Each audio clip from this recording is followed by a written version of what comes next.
Sensory interior design is designing for your nervous system. And you being outside right now actually does apply because we are all animals that evolved in a habitat. And thus we are not separate from our surroundings. And modern society tends to treat us as though we are brains in a jar that are supposed to function no matter where we're planted. Now, that's a strength of our species. We can adapt. But when we are living in boxes that are not similar to the habitat that we grew in, we start to have issues. Wholeness, welcome. This is Josh of Inner Skilled, and today I have Stephanie Jackson with me. Stephanie, what's going on? Hi, I'm Stephanie Lee Jackson. I'm the founder and owner of Practical Sanctuary Sensory Interior Design. Well, cool. Would you like to know what that is? Yes. Well, you already beat me to my formulated scripted question Mhm. here. Is who's Right. Stephanie? What kind of work does she do? So you alluded at that. And just for the viewers here, sorry, hopefully this won't be too distracting. I am going to lift my laptop because I'm on the beach today. Humble brag. So yeah, as far as interior design, it's doesn't apply to where I'm at right now. So that way I'm out of the woods as far as Stephanie judging and grading my interior. Just bad joke there. So no. So who is Stephanie Jackson? Yeah, and what kind of work do you do? What is this company you mentioned? Yeah, what do you do? Yeah. Sensory interior design is designing for your nervous system. And you being outside right now actually does apply because we are all animals that evolved in a habitat. And thus we are not separate from our surroundings. And modern society tends to treat us as though we are brains in a jar that are supposed to function no matter where we're planted. Now, that's a strength of our species. We can adapt. But when we are living in boxes that are not similar to the habitat that we grew in, we start to have issues. And that's what I address. Well, I will just jump in here and say I can relate to this. Okay, I would consider myself fairly energetically sensitive, but I'll let you define that term more than Hmm. me. But Yeah. you're talking about highly. It's way more noticeable too for people that would consider themselves highly energetically sensitive and on the spectrum. I don't know if that's the right terminology now, but I do like that Yes. we were talking about this with my friends on the way here. That this notion of neurodivergent. So I think that's a lot better label than we've used in the past for a lot of things. But I'll just give you a heads up how I take this on a fluorescent lighting to me is, people My think pet that you're peeve. Oh crazy, my God, but, it should be but banned. my eyes Oh, will burn under fluorescent lighting. yes. The first thing I want to Hmm. do as soon as I can is turn off the fluorescent lighting and Hmm. like open a Absolutely. window, Yes. or candles, something that doesn't make my eyes burn. And people will think, well, it Hmm. doesn't bother me, but there's certain things I tell people like, okay, if you go to a place in a city that's really grimy, crime ridden, how do you feel around that compared to like Hmm. you're at grandma's house? You have a really good meal, you're in a safe environment. So most people can Right. connect with what we're talking about on these levels because they notice a Hmm. difference like that. We're just talking Yeah. about more subtle areas of sensitivity and people noticing things that most other people don't notice. That's one way I would put it. But yeah, jump into here and talk about this and how it applies. Well, you've pointed out the outlines, which is that all of us have slightly different nervous systems. And we assume that's not true. When you're born in a body that perceives things a certain way and you see these other creatures that are your same species, you assume that they're having the same experience you are in the same situation. Finding out that's not true is a game changer. As a highly sensitive person, I, went through the world for, 20 some odd years thinking that sensitivity meant that you were just whiny and weak. Okay. And then I picked up Elaine Aron's book, The Highly Sensitive Person, and I took the test and tested 99th percentile high sensitivity. And that was so many things made sense. So many situations where I'm just like, okay, I just need to man up, grit my teeth, and get through this.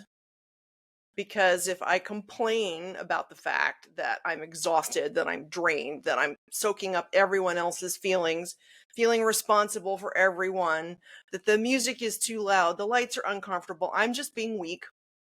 Everyone else is fine, they're having a great time. Realizing that other people weren't even noticing the things that were stressing me out beyond belief gave me permission to start to change my surroundings.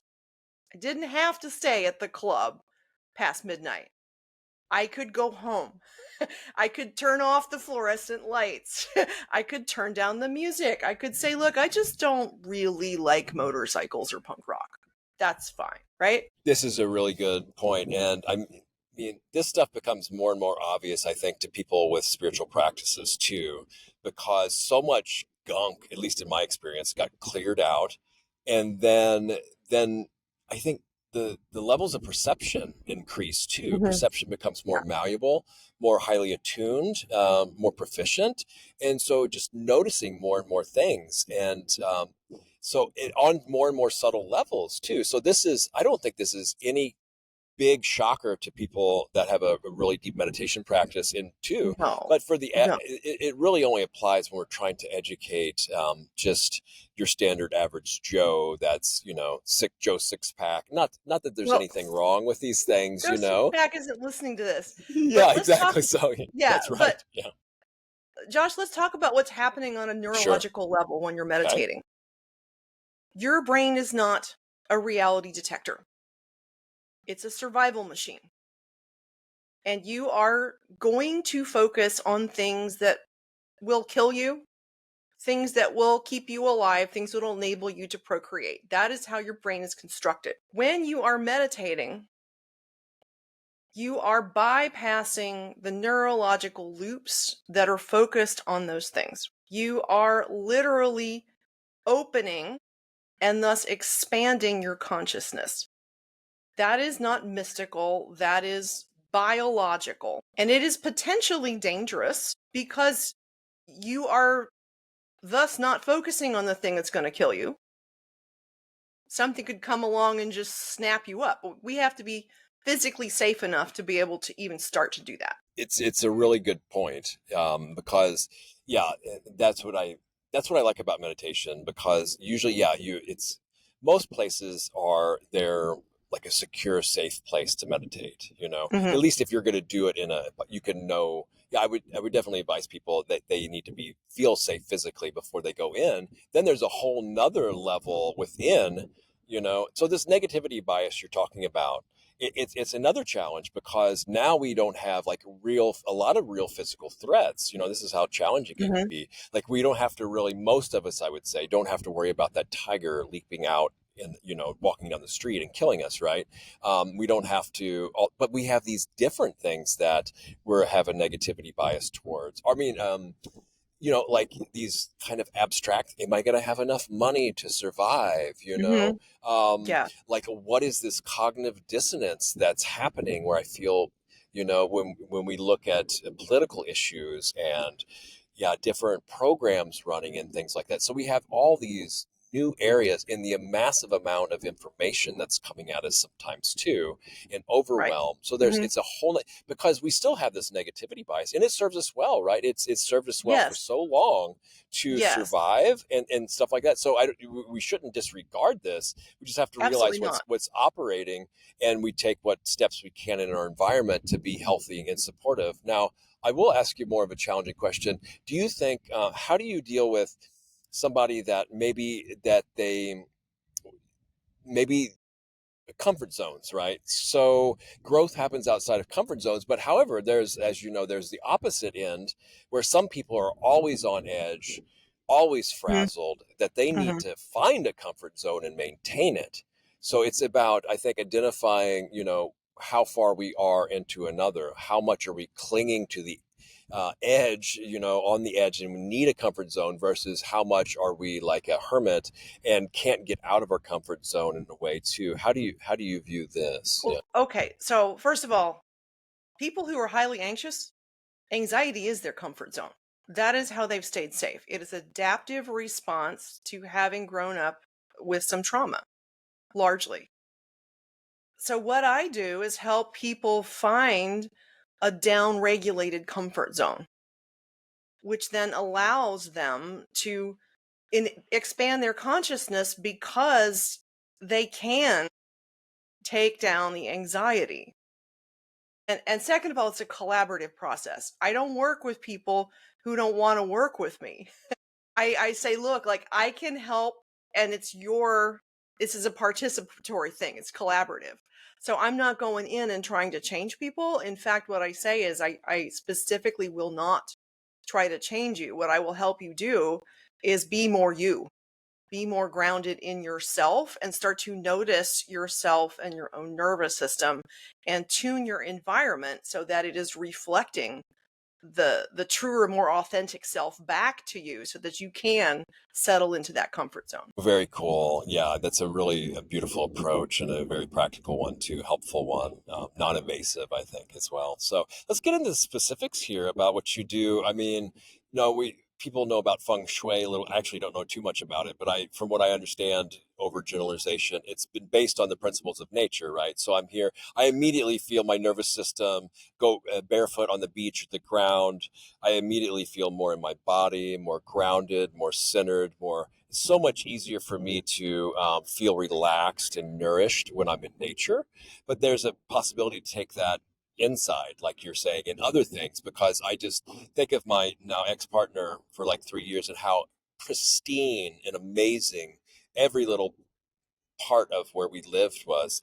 Everything was consciously, intentionally laid out, had an energetic impact and effect of nourishing and supporting, and lots of crystals, plants, but not overdone either, lots of open space as well, and just really super clean all the time. I really had it good. So I shout out You to sure her for did. that. I know. It was amazing. So she was highly clairvoyant and very attuned and sensitive, and all this stuff made a huge difference to her. And I reaped the benefits, So I was very happy. So I noticed this. Then when I come home and have to stay with my parents a little bit longer, and the room I'm staying in is just cluttered and the excess, and I haven't even got through there yet. And it's just, okay. So that's another thing to address too. If people that are living like digital nomad lifestyles and, more transient lifestyles where they might not have as much control over their environment. So I guess start from ground zero, so to speak. I don't really like that term, but like, what do you do? Do you do an assessment? Do you do a consultation? Do you go through individual objects and say, hey, can you live with this or not? Yeah, how do you do it? Let's just start with an outline and maybe we can dig into details. Yes, it is absolutely a process, and it really is about starting where you are. I can work with anyone anywhere as long as they have a phone or a screen so that we can connect digitally. I will, and usually people are coming to me because they have a problem that they need solved. I have worked with people that are nomads, that they are constantly moving from one country to the other for work. People are moving with children. They own property. They have to get it squared away. So they're coming to me with some problem that is connected to their environment, their living habitat. And I get on a screen with them and I say, okay, tell me the story and take me on a tour. And they'll take me around on a visual tour and I'll be like, okay, stop. Like, what's that about? What's going on there? What's this? What's that object? What's your relation to it? Why is it set up this way? And I just take in information. And I listen to them tell me about their lives, what they're struggling with. So often, what is going on in someone's career, someone's personal life, their relationships, their parenting relationships, their caregiving relationships is reflected in the physical environment. They're struggling with a physical thing, they're struggling with some kind of relational or inner thing as well. And I ask questions and try to get a sense of even what the goals should be for this situation. Don't assume I know what they want. We decide on that together. The next step is after that consultation, I have them photograph their own space, take dozens of pictures, upload them to a shared album, and then we have a conversation about it.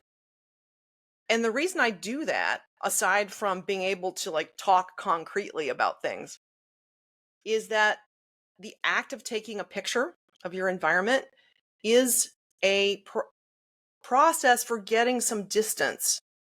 It's allowing your brain to see things that it is filtering out.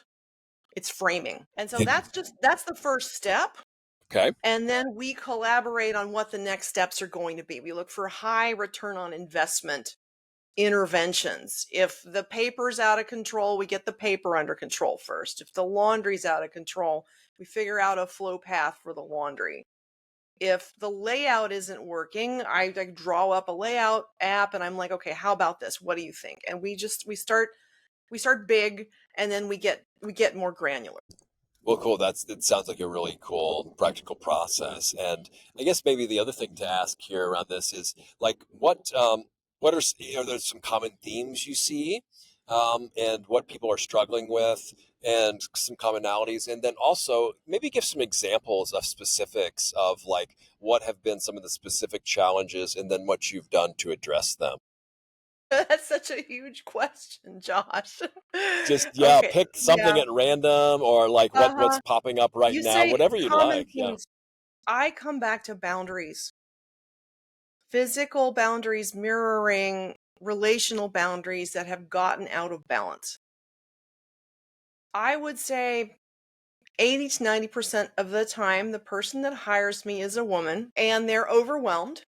Sometimes they have a special needs child. Sometimes there's a disabled partner. There's something that they're struggling with, and their physical boundaries and mental, emotional, energetic boundaries have been completely steamrolled by this situation. And they're usually not even cognizant that that's the issue. They're just kind of desperate, and they're trying to fix something out there because their own needs aren't getting met. And that is so clear in the space. And there's only so much that I can do, and I really point out what the systemic factors are in that, which are economic, they're social, they're gender coded, they're all of these things. But I try to see where that boundary has been crossed, and I start to reestablish it. Really concrete scientific reasons why that boundary is best for everyone. Right? It's not like emotion, because women are always like steamroll. Oh, you're being so emotional. This is your role in life. You need to be doing this. You're a good mom. You need to caregive. It's like, no, if you are collapsing, your family's going to collapse too. So let's get this boundary in place so that your needs get met, and then you are more capable. You have more bandwidth to meet other people's needs. Well, absolutely. And see this with the feminine, it's a classic thing that they just give and give and give, and it's just kind of preconditioned or, expected of them to put themselves last and take care of everybody at their own expense. And like you just said, that then everybody ends up all the worse for it, because if they're run down, then they can't take any care of as anybody else. And so it will come to a head one way or another, sometimes does anyway. So, I mean, do you like so as you're noticing this and you're seeing that a lot of this is actually inner work that needs to be done too, the boundaries, which are great because they're physical, external, and they're also internal, and it works. And this mirroring thing you talk about, do you refer people? I mean, how do you broach like, you need therapy, or something like this? Like, how do you address I the am a internal space thing? therapist. Yeah, My clients yes, refer to me as a yes, yeah, space therapist. yeah. Yes. If someone needs a lot of therapy, um, we're not going to be able to work together very long because I have my own boundaries, and I have a lot of clients that uh, I am on call, like they're texting me all the time, and I love them, and that's fine. If someone is got a personality disorder or something, like there's going to be a breakdown, and that's okay. What I more often end up doing is refereeing conflicts between, for example, married couples, and I've worked with some very, very healthy married couples, but there's this bickering. It's like, oh, you like this, you like that, she doesn't like it, blah, blah, blah, blah, blah, blah.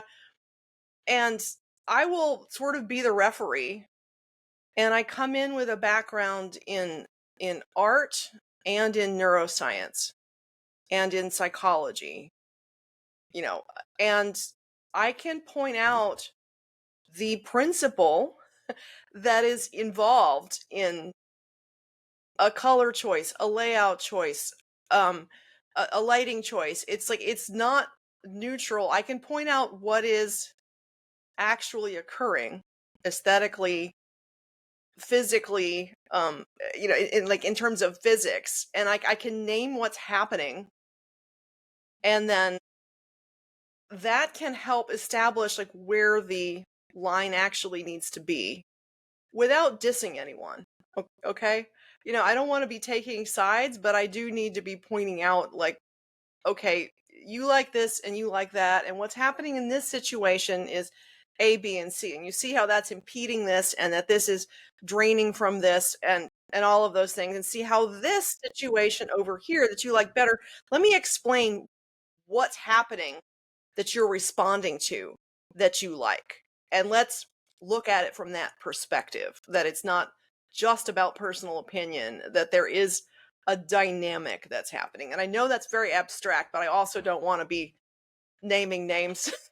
Exactly. Right? No, I often get criticized too, or pointed out that I don't make things personal enough and give specific examples. But Mhm. no, I totally follow you, and it's the physics too. I'm imagining some of the guys can connect with more, concrete, solid things, more rational, left brain types. So yeah, you've got that too to connect to everybody. So yeah, in the neuroscience, and yeah, very good. And I guess I want to pull out here and take it from the domestic scale to more of a maybe institutional or societal thing too. Now, I was in Denmark. That was where my ex-partner was, on and off for like 3 years when I need to leave every 3 months. And it just amazes me, like Nordic, the Scandinavian system, and how much more on it they are Oh, as far as well-being and the Danes. human-centric compared to money-centric, and just the quality of life. Yeah, the They taxes are a have little bit figured it higher, but out. I could see Yes. where those taxes are actually being spent for quality of life Yes. instead of just embezzled in some politicians. Yes. No. Overgeneralization too, but the design, just the conscientiousness in like different, so Mhm. many different areas, from the schools to Mhm. to yeah, design, the way things feel. You just almost have to The go and Danish travel to culture, see the yeah. difference of how big a difference it is. But a lot of it's in the details, but there's a whole different Mhm. ethos and There's a culture too. philosophy Yeah. behind it. It's not just random cultural. It's like, for example, okay, so my sister spent a year in Denmark and came back speaking fluent Danish, which freaked me out. It was like she grew another brain. We're very close. And to I hear her that's just chattering that's away, incredible. I had a hard time with it's Danish, all the different it sounds and stuff. Oh, that that's says, amazing. You cannot say this." Mm. The Yes. Norwegians say they Mhm. sound like they talk with a potato in their throat. Right. Yeah, and the French talk with a grape in their lower lip. But but I had almost married a French guy too. But so one of the things that the Danes do, that my sister came back, the light over the dinner table, it's below eye level with a shade, so that it's illuminating what you're looking at, and it's not in your eyes, and you can see over it and make eye contact with the person you're having dinner with. Brilliant. I go into American homes and they've all got a Klieg light over the dining table, and it's miserable. And I discovered a fixture which I am now recommending to everyone. I had these clients that hired me to, you know, sensory hooju their dining room. It was about acoustics largely, but I found this lighting fixture, and it looks like a flying saucer. All the light bulbs are on top of the flying saucer, and all of the light is pointing upward toward the ceiling, and it reflects off the ceiling and diffuses. So you That's have no bulbs. You cannot see a bulb. They tell brilliant. me they spend twice as much time at the dinner table now because Isn't it's that so so cool? comfortable. It's Yeah. and it's not like this fancy schmancy stuff. It's very practical. It's Oh form no. over Yeah. function over form. You're Function. right. And the So it function has is to very function. elegant. Is It's Yeah, beautiful. exactly. And Mhm. that's right. So everything's really thought out. Hygge, and I'll stop talking about Denmark in a little bit here, but Hygge. Hygge, yeah, Hygge. don't Hygge. No, Hygge. mispronounce it. Yeah, Hygge. Hygge. You gotta Do go not to mispronounce it. But cozy culture, for those that don't Mhm. know, and Right. it's amazing how efficient and well done, and yeah, sense of pride, but also how much relaxation and downtime and bonding it is in culture. So it's a really good mix of all the worlds, you know. So we can go into more and more culture, but the Scandinavian design in general, I mean, everybody's probably been to an IKEA, right? It's just one common example of how well things function, and they also look really well too. So now rolling that into the way that affects a society, the way that affects people's mood, the way they interact, you know, yeah, how how can you roll into what you do on a more like cultural and societal level or institutional level too? And do people like from institutions come in and consult with you, or you know, how does your work with on this Yeah. level? Okay, so my biggest focus right now on an institutional level is healthcare. I mean, we have our healthcare system is so broken on so many levels. And the physical environment is like pushing the brakes and the accelerator on the healing process at the same time. Because this is basic neuroscience. Your nervous system has two switches: sympathetic, which is fight or flight, and parasympathetic, which is rest, digest, heal. Parasympathetic nervous system is responsible for telling your cells to repair themselves, to go after cancer cells, to go after pathogens. When your nervous system is overwhelmed, all of that stuff shuts down. Okay. And now we go into a hospital that's got instruments that look like you're about to be tortured. It's got these Klieg lights in your face. It's got these beeping things keeping you awake all night. What is this? That's ridiculous. It's not a healing place. And it's costing money, it's costing stress, it's costing burnout. It's causing people to avoid the hospital, which like by the time they get there, they're in worse trouble. It's going to cost more to treat them. So I'm really on an initiative right now. I'm actually speaking with a hospital design firm next week. I've got a message in to someone else who does real estate real estate for healthcare. This is my mission of the decade, is to get this at least into the consciousness of people that are commissioning, designing, and building healthcare systems.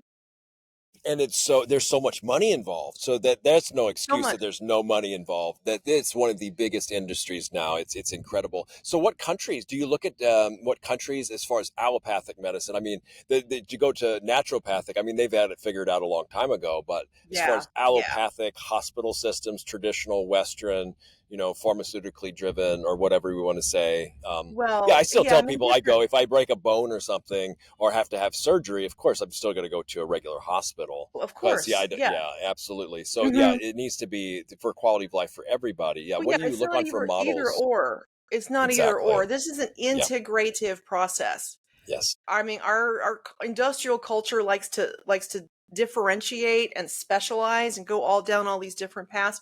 They're not talking to one another. And that's the thing that I'm trying to do, is like get these people talking to one another. It is not controversial that our nervous system has two settings. You know, I teach anatomy and physiology in a community college. It's like, this is how it works. This has been known for a very long time. But somehow healthcare architects aren't aware of that, and that's ridiculous. It Now, of really course, is. like, yeah, cultures that are more humanistic and less driven by capitalism and convention, more cooperative, are going to just naturally do that. I mean, the Danes, obviously, you know, probably the Japanese are going to be, it's going to be a much, you know, more aesthetic experience, because that's just how their culture, you know, that's the strength of the culture. So, yeah. Have you looked at the hospital layouts in other countries and stuff, or I like haven't had that privilege. yeah, I Um, wonder if you can just go online and look and see if mhm. anybody does it well. But I'm just guessing here that there's quite a bit of similarity in hospital settings around the world. I'm sure there's Well, significant variations, but I yeah, I don't mean, know. having I the never looked economic into it. right, Yeah. having the economic resources. I mean, there are starting to be some projects in the United States.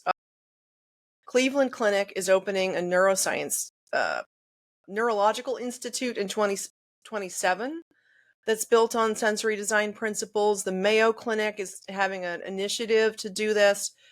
Dartmouth Hitchcock up in New Hampshire has some pretty nice design. I mean, it's what you would expect. Like, build a courtyard around a garden, and have a garden, have some natural light, have windows in every room, have some noise buffering. It's not rocket science. So I think that we're on the cusp of really making a change. It needs to be intentional.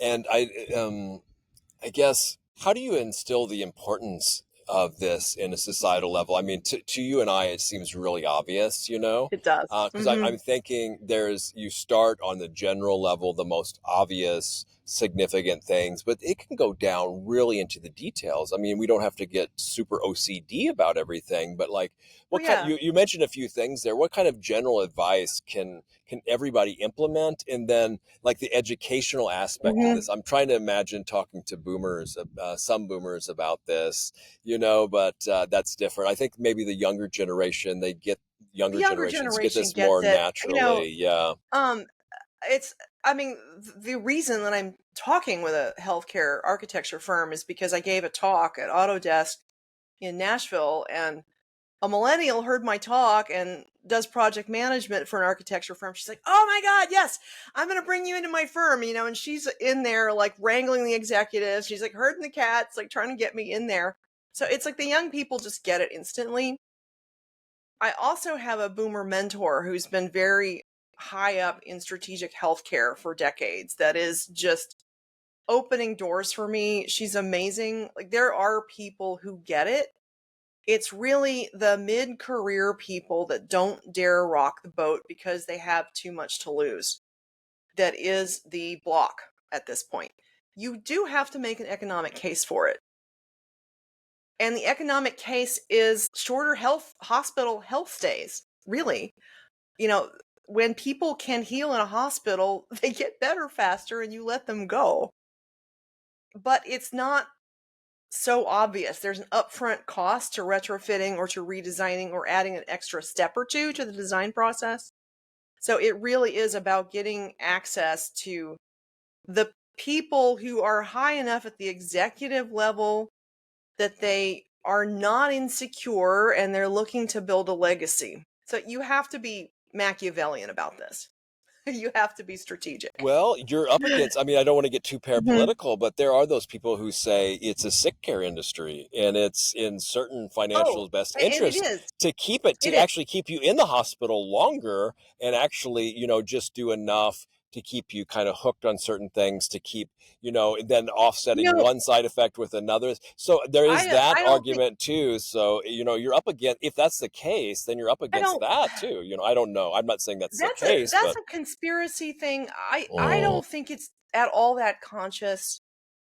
I really don't think it's a there's a good point. conspiracy to keep people in the hospital longer. I think that people are so overstretched and overwhelmed. This is the system they know. They're just doing what they can do to get through every day. There's no bandwidth, okay? And we're coming back to the consciousness thing. If people have a little more bandwidth in their mind, they can contemplate making a change, right? If your Absolutely, yeah. mind is full and more than full with just coping in the system you're not going to listen to this crazy lady that says you need to redesign your hospital. You're just not. Because you haven't got time for that.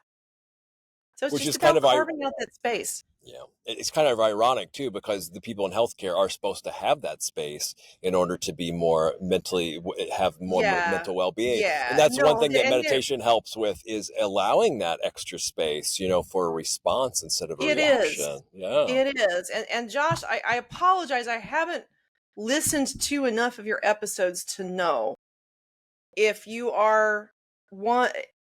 There is an issue in a lot of meditation practice institutions where it is solely, particularly United States, it becomes solely about the ego, about the person, and that the inner work is disconnected from the outer work.